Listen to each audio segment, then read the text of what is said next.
राधे राधे भक्तजनों, अब आप सुनेंगे पुण्य फल देने वाली अमावस्या माता की 5 कथाएं। जो भक्त इस 5 अमावस्या माता के कथा सुनेंगे उन पर 5 माताएं की कृपा होगी। जो भक्त अमावस्या के दिन व्रत करते हैं और माँ का श्रद्धा भक्ति से उनकी कथा सुनते हैं उन पर 5 माता का बहुत बड़ा कृपा होगा। उन पर 5 माताएं जरूर प्रसन्न होगी और उनकी सारे मनोकामना को पूरा करेगी। एक गरीब ब्राह्मण परिवार था। उस परिवार में पति पत्नी के अलावा एक पुत्री भी थी। वो पुत्री धीरे धीरे बड़ी होने लगी। उस पुत्री समय से बढ़ती गई। वो लड़की सुंदर थी, संस्कार संपन्न, गुण की थी, किंतु गरीब होने के कारण उसका विवाह नहीं हो पा रहा था। एक दिन उस ब्राह्मण के घर एक साधु पधारे। वो उस कन्या के स्वभाव से काफी प्रसन्न हुए। कन्या को लंबी आयु का आशीर्वाद देते हुए साधु ने कहा, इस कन्या के हथेली में विवाह योग्य रेखा नहीं है। तब ब्राह्मण ने चंपित ने साधु से उपाय पूछा कि कन्या ऐसा क्या करे कि उसके हाथ में विवाह योग्य बने। साधु ने कुछ देर विचार करने के बाद अपनी अंतर्दृष्टि से ध्यान करके बताया कि कुछ दूरी पर एक गांव में सोना नाम की धोबिन जाति की एक महिला है। वो बेटे और बहू के साथ रहती है, जो बहुत ही आचार विचार वाली, संस्कार संपन्न था, पति परायण है। ये कन्या उसकी सेवा करे और वो महिला इसकी शादी में अपने मांग का सिंदूर लगा देती है। उसके बाद इस कन्या का विवाह योग तो इस कन्या का विधवा मिट सकता है। साधु ने यह भी बताया कि वो महिला कहीं आती जाती नहीं है। यह बात सुनकर ब्राह्मणी ने अपनी बेटी से धोबिन की सेवा करने की बात ही बताई। अगले दिन कन्या प्रात काल ही उठ कर सोना धोबिन के घर जाकर साफ सफैया और अनाये सारे कार्य करके अपने घर वापस आ जाती। एक दिन सोना धोबिन अपनी बहू से पूछती है कि तुम तो सुबह उठ कर सारे काम कर लेती हो और पता भी नहीं चलता। बहू ने कहा, माँ जी, मैंने तो सोचा कि आप ही सुबह उठकर सारे काम खुद ही खत्म कर लेती हो। मैं तो देर से उठती हूँ। इस पर दोनों सास बहू निगरानी करने लगी कि कौन है जो सुबह ही घर का सारा काम करके चला जाता है। कई दिनों के बाद धोबिन ने देखा कि एक कन्या उधर घर में आती है और सारे काम करने के बाद चली जाती है। जब वो जाने लगी तो सोना धोबिन उसके पैरों पर गिर पड़ी, पूछने लगी कि आप कौन है और इस तरह छुप कर मेरे घर की काम क्यों करती हो। तब कन्या ने साधु द्वार कही गई सारी बात बताई। सोना धोबिन पति परायण थी, उसमें तेज था, वो तैयार हो गई। सोना धोबिन का पति का थोड़ा अवस्था खराब था। उसने अपनी बहू से अपने लौटने आने तक घर पर ही रहने को कहा। सोना धोबिन ने जैसे ही अपने मांग का सिंदूर उस कन्या की की मांग में लगाया, उसका पति मर गया। उसे इस बात का पता चल गया। वो घर से निर्जल ही चली थी, यह सोच कर कि रास्ते में कहीं पीपल का पेड़ मिलेगा तो उसे भौंरी देकर और उसकी परिक्रमा करके ही जल ग्रहण करेगी। उस दिन सोमवती अमावस्या थी। ब्राह्मण के घर मिले पुए पकवान की जगह उसे ईंट के टुकड़ों से 108 बार भौंरी देकर 108 बार पीपल के पेड़ की परिक्रमा की और उसके बाद जल ग्रहण किया। ऐसे करते ही उसके पति के मुर्दा शरीर में वापस जाने आ गई। धोबिन सोना का पति वापस जीवित हो उठा। अमावस्या माता की जय हो। अमावस्या माता की जय हो। एक ब्राह्मण और एक ब्राह्मणी थी। वो दोनों भगवान के भक्त थे। घर में सब कुछ था, पर उनका कोई संतान नहीं होने से वो अति दुखी रहते थे। एक दिन अपनी स्त्री से वन में तपस्या करने जाने के लिए कहा और भगवान पर भरोसा करके वन में चला गया। जंगल में जाकर तप करने लगा। बहुत बरस बीत गए। उसको वैरागी हुआ कि अब अपना जीवन समाप्त कर दूंगा। इस प्रकार सोचकर वो पेड़ की डालिया पर फांसी का फंदा लगाकर मरने को तैयार हो गया। तब जाके सुख अमावस्या प्रकट होकर बोली, देख ब्राह्मण, तुम्हारे 7 जन्म तो कोई संतान नहीं लिखी है, किंतु मैं तुम्हें 2 कन्या का वरदान देती हूँ। एक का नाम है अमावस्या, दूसरी का नाम है पूनम। राख देना। तेरी स्त्री को कहना कि सुख अमावस्या का व्रत यह उपवास करे। अमावस्या के दिन 1 कटोरी चावल भर कर उस पर दक्षिणा रख कर किसी मंदिर में रख देना। ऐसा 1 साल तक करना। 1 कटोरी चावल सहित दान करते रहना। ब्राह्मण घर आया, अपनी स्त्री को बताया और अमावस्या के दिन ब्राह्मणी ने व्रत रखा। कुछ दिन बाद उसके 2 कन्या हुई। तब उसने एक का नाम अमावस्या और दूसरी का नाम पूर्णिमा रखा। धीरे धीरे बड़ी होने पर उनका विवाह किया। बड़ी बहन अमावस्या धार्मिक थी, जबकि छोटी बहन पूर्णिमा भगवान का बिल्कुल ही नहीं मानती थी। बड़ी के घर में तो सुख समृद्धि का भंडार भरे पूरे थे, पर छोटी बहन पूर्णिमा के दुख का पार नहीं था। जब बड़ी बहन अमावस्या को छोटी के बारे में सब मालूम हुआ कि उसकी बहन दुखी है, तब अमावस्या गाड़ी भर कर सामान लेकर गई और छोटी बहन को कहा, बहन पूनम, सुख अमावस्या का व्रत तू भी करे, जिसे तुम्हारा घर में सुख समृद्धि का भंडार भरेगा।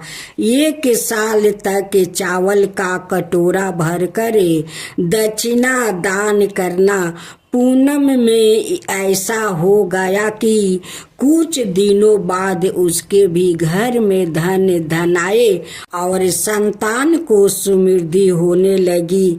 इस प्रकार जो भी सुख अमावस्या का व्रत आदि विधि पूर्वक करेगा, उसके घर में सुख समृद्धि का भंडार माँ सुख अमावस्या पूर्ण करेगी। भक्तों आज आप सुने अमावस्या व्रत कथा। एक बूढ़ी का दुख भरी कहानी है। जो भक्त इस अमावस्या व्रत सुनेंगे उस पर अमावस्या माता जरूर प्रसन्न होगी। इस अमावस्या व्रत को जरूर सुनिए। एक ब्राह्मणी थी, उनकी एक ही बेटा और बहू थी। ब्राह्मणी सोचने लगी कि मेरा बेटा बहू अपना माँ को तो कभी नहीं छोड़ेगा, बहू है तो मेरी लक्ष्मीनिया हमें तो बहुत सेवा करेगी। यही सोच करे उस ब्राह्मणी ने अपना बहू और बेटा से बहुत प्यार करती थी। उस बुढ़िया का परंपरा था कि हर अमावस्या का वो व्रत करती थी। काली माँ का मंदिर जाकर वो पूजा करती थी और एक कबूतर काली माँ को बलि देती थी। उनकी वो परंपरा था, लेकिन उनकी बहू को ये सब पसंद नहीं था। वो हमेशा कहती है कि सासू माँ आप हर अमावस्या को व्रत करती हो, एक कबूतर माँ काली को बलि देती हो। माँ काली का पूजा मुझे पसंद नहीं है।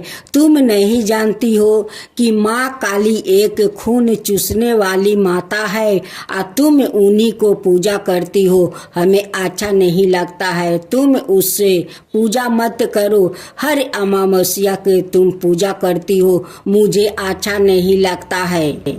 जब उनकी सासू माँ अपनी बहू को बात नहीं मानी तो बहू को बहुत गुस्सा आ गई।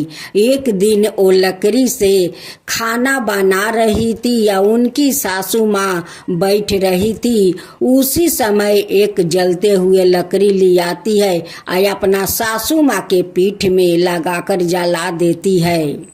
जब ब्राह्मणी का बेटा आकर अपना माँ को पीठ पर जले हुए देखते हैं, कहते हैं कि माँ तुम्हारा पीठ कैसे जल गया।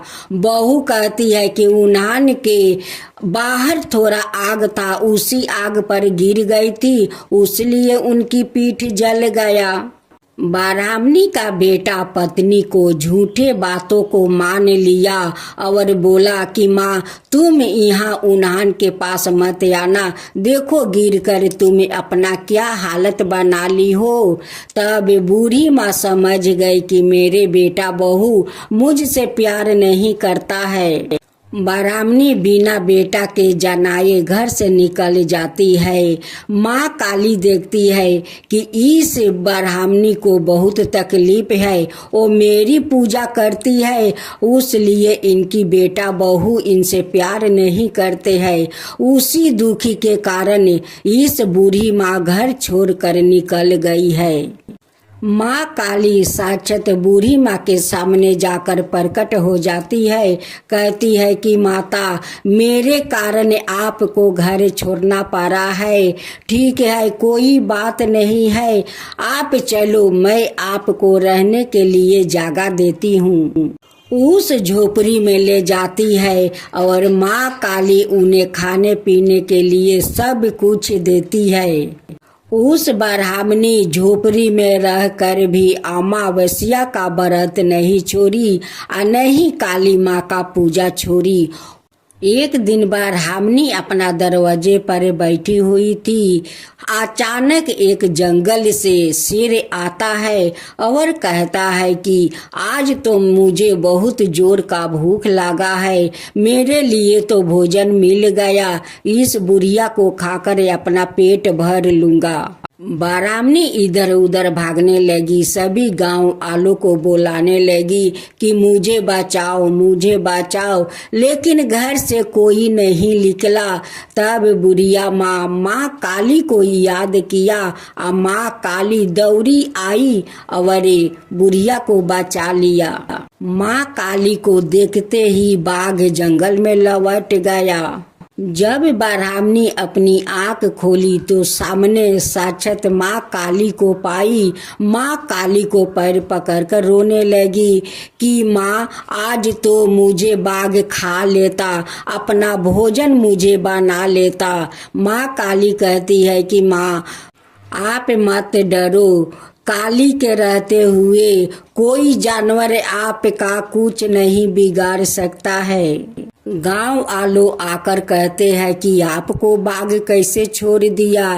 तब ब्राह्मणी कहती है कि जो माँ का मैं पूजा करती हूँ, भला मुझे कोई नुकसान पहुँचा सकता है? मुझे कोई नहीं नुकसान पहुँचा सकता है। मुझे तो माँ काली साक्षात आकर मुझे बचा ली है। एक दिन ब्राह्मणी अमावस्या के दिन व्रत कर रही थी। उस दिन उपवास की थी। उसी समय एक उसी गांव का औरत आई। वो औरत बहुत गरीब थी। वहां पर बैठकर उनकी पूजा पाठ देखने लगी। जब उनकी पूजा समाप्त हो गई तब उस औरत उस ब्राह्मणी से पूछती है कि हे ब्राह्मणी माता, मुझे भी इस अमावस्या का व्रत का विधि विधान बताइए। मैं भी अमावस्या का व्रत करना चाहती हूँ। उनकी बात सुनकर ब्राह्मणी कहती है कि हाँ बेटी, तुम खुशी खुशी व्रत करो। देखो अमावस्या माता तुम्हारी जरूर दुख हर लेगी। देखो आज ये जो हमारा घर द्वार बाग बगीचा देख रही हो, ये सब अमावस्या माता की कृपा है। उन्हीं का कृपा से ये सब कुछ हुआ है। मेरा बेटा पतोह तो मुझे आज तक खोजने नहीं आया कि मेरी माँ मर गई या जिंदा है। आज तक खोजने नहीं आया। मैं तो यही सोचती रही कि मेरे बेटा बहू मुझसे बहुत सारा प्यार करेंगे, मुझे बहुत सेवा जतन करेंगे, लेकिन नहीं, मेरी बहू तो एक दिन लकड़ी जलते हुए उठाकर मेरी पीठ पर मार देती है। मेरा पीठ जल गया। उस दिन समझ गया कि मेरा बेटा बहू मुझसे प्यार नहीं करते हैं। इसलिए मैं घर छोड़कर चली आई। उसी दिन रास्ते में माँ काली मुझे दर्शन दिया। आज उन्हीं का कृपा से ये सब कुछ हुआ है। ब्राह्मणी उस औरत को सारे विधि विधान नियम बताती है। उस औरत अपना घर जाकर अमावस्या का दिन श्रद्धा पूर्वक वो भी व्रत पूजा करने लगी। उस औरत को श्रद्धा भक्ति देखकर अमावस्या माता उन पर प्रसन्न हो गई। उन्हें भी धन धन कर दिया, उन्हें भी दुख दूर कर दिया। अब तो उस औरत अमावस्या व्रत करने के परंपरा बना लिया। तब से उस गांव वालों अमावस्या माता को व्रत करने लगा। अमावस्या माता की जय हो, अमावस्या माता की जय हो। आज आप सुने अमावस्या व्रत कथा। एक बूढ़ी का दुख भरी कहानी है। जो भक्त इस अमावस्या व्रत सुनेंगे उस पर अमावस्या माता जरूर प्रसन्न होगी। इस अमावस्या व्रत को जरूर सुनिए। एक ब्राह्मणी थी, उनकी एक ही बेटा और बहू थी। ब्राह्मणी सोचने लगी कि मेरा बेटा बहू अपना माँ को तो कभी नहीं छोड़ेगा। बहू है तो मेरी लक्ष्मीनिया हमें तो बहुत सेवा करेगी। यही सोच कर उस ब्राह्मणी ने अपना बहू और बेटा से बहुत प्यार करती थी। उस बुढ़िया का परंपरा था कि हर अमावस्या का वो व्रत करती थी। काली माँ का मंदिर जाकर वो पूजा करती थी। एक कबूतर काली माँ को बलि देती थी। उनकी वो परंपरा था। लेकिन उनकी बहू को ये सब पसंद नहीं था। वो हमेशा कहती है कि सासू माँ, आप हर अमावस्या को व्रत करती हो, एक कबूतर माँ काली को बलि देती हो। माँ काली का पूजा मुझे पसंद नहीं है। तुम नहीं जानती हो कि माँ काली एक खून चूसने वाली माता है और तुम उन्हीं को पूजा करती हो। हमें अच्छा नहीं लगता है। तुम उससे पूजा मत करो। हर अमावस्या के तुम पूजा करती हो, मुझे अच्छा नहीं लगता है।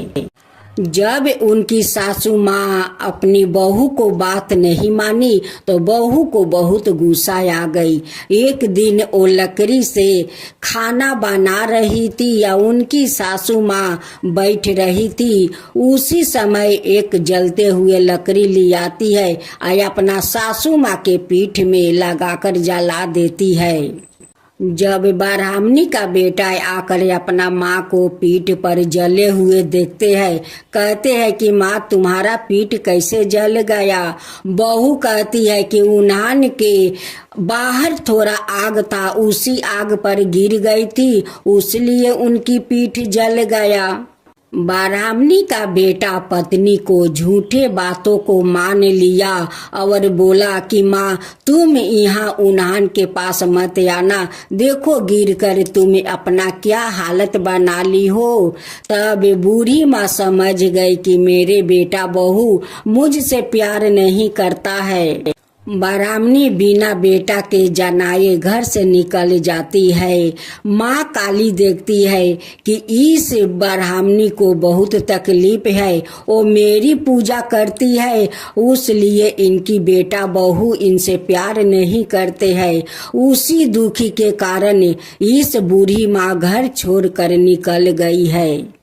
माँ काली साक्षात बूढ़ी माँ के सामने जाकर प्रकट हो जाती है।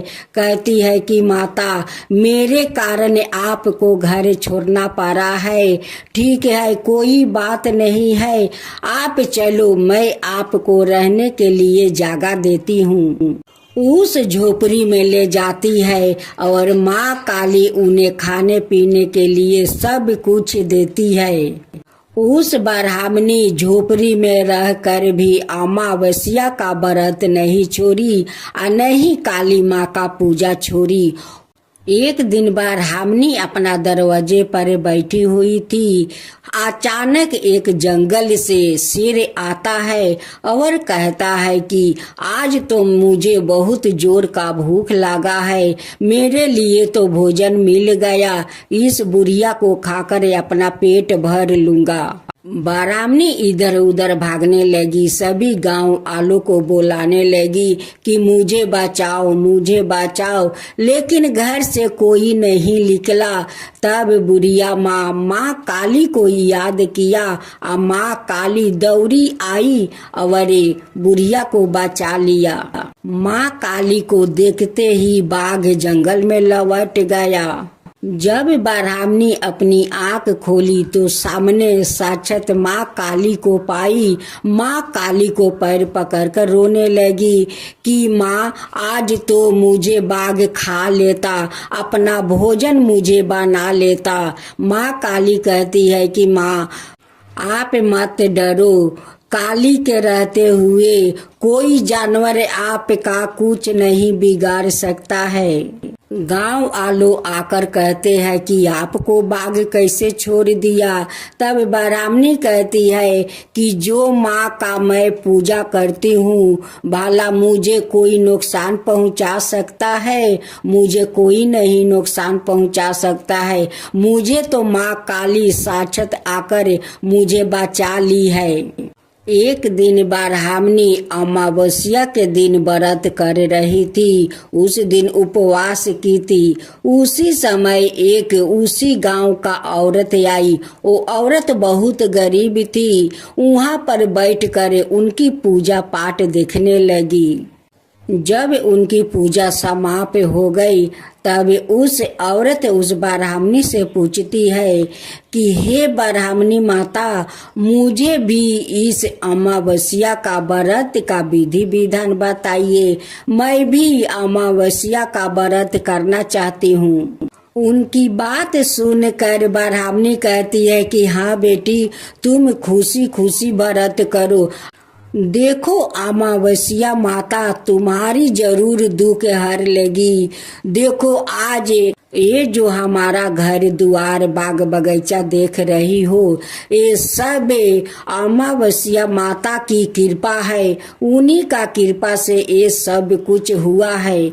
मेरा बेटा पतोह तो मुझे आज तक खोजने नहीं आया कि मेरी माँ मर गई या जिंदा है, आज तक खोजने नहीं आया। मैं तो यही सोचती रही कि मेरे बेटा बहू मुझसे बहुत सारा प्यार करेंगे, मुझे बहुत सेवा जतन करेंगे, लेकिन नहीं, मेरी बहू तो एक दिन लकड़ी जलते हुए उठाकर मेरी पीठ पर मार देती है। मेरा पीठ जल गया। उस दिन समझ गया कि मेरा बेटा बहू मुझसे प्यार नहीं करते हैं, इसलिए मैं घर छोड़कर चली आई। उसी दिन रास्ते में माँ काली मुझे दर्शन दिया। आज उन्हीं का कृपा से ये सब कुछ हुआ है। ब्राह्मणी उस औरत को सारे विधि विधान नियम बताती है। उस औरत अपना घर जाकर अमावस्या का दिन श्रद्धा पूर्वक वो भी व्रत पूजा करने लगी। उस औरत को श्रद्धा भक्ति देखकर अमावस्या माता उन पर प्रसन्न हो गई। उन्हें भी धन धन कर दिया, उन्हें भी दुख दूर कर दिया। अब तो उस औरत अमावस्या व्रत करने के परंपरा बना लिया। तब से उस गांव वालों अमावस्या माता को व्रत करने लगा। अमावस्या माता की जय हो, अमावस्या माता की जय हो। भक्तों जन आज सुने चैत्रा पूर्णिमा व्रत कथा। चैत्रा माहे की पूर्णिमा को शास्त्रों में सर्वाधिक महत्वपूर्ण माना गया है, इसलिए क्योंकि यह हिंदू वर्ष की पहली पूर्णिमा तिथि कहलाती है। चैत्रा पूर्णिमा का दिन मन लक्ष्मी की पूजा का विधान है। ऐसा माना जाता है कि पूर्णिमा तिथि पर माँ लक्ष्मी धरती पर भ्रमण करती है और भक्तों पर अपनी कृपा बरसाती है। ऐसे में इस दिन माँ लक्ष्मी की पूजा के साथ साथ कुछ कार्यों पर विशेष ध्यान देना चाहिए। असल में शास्त्रों में बताया गया है कि चैत्रा माहे की पूर्णिमा के दिन कौन से काम करना चाहिए और कौन से कामों को करने से बचना चाहिए। अब हम सुनते हैं चैत्रा पूर्णिमा व्रत कथा। पौराणिक कथा के अनुसार नर्मदा नदी के तट पर सुव्रत नाम का एक विद्वान ब्राह्मण रहता था। वो बहुत लालची थे। उसका उद्देश्य था कि किसी भी तरह से पैसा कमाना था और ऐसा करने से वो समय से पहले बूढ़ा देखने लगा और उसे तरह तरह की बीमारियां होने लगी। इस दौरान उन्हें एहसास हुआ कि उन्होंने अपनी पूरी जिंदगी पैसे कमाने में लगा दिया और सोचने लगा कि अब जिंदगी कैसे बचेगी। इस दौरान उन्होंने चैत्रा पूर्णिमा पर स्नान का महत्व बताने वाला एक श्रीलोक याद आ गया और उन्होंने नर्मदा नदी में डुबकी लगाई। लगभग 9 दिनों तक स्नान करने के बाद विद्वान ब्राह्मण का स्वास्थ्य बिगड़ गया और मृत्यु का समय आ गया। ब्राह्मण सोच रहा था कि उसने अपने जीवन में कोई भी अच्छा कर्म नहीं करने के लिए नरक में कष्ट उठाना पड़ेगा, लेकिन सच तो यह था कि चैत्रा पूर्णिमा में स्नान करने से उन्होंने मोक्ष की प्राप्ति हुई थी। माँ लक्ष्मी को खीर बेहद पसंद है। चैत्रा पूर्णिमा का दिन उन्हों खीर या सफेद मिठाई का भोग लगाने से उनकी कृपा प्राप्ति होती है। साथ ही जीवन की सभी परेशानियां भी दूर हो जाती है। शास्त्रों के अनुसार पूर्णिमा के दिन सुबह पीपल के पेड़ पर जल चढ़ाने और शाम को दीप जलाने से माँ लक्ष्मी की कृपा प्राप्ति होती है।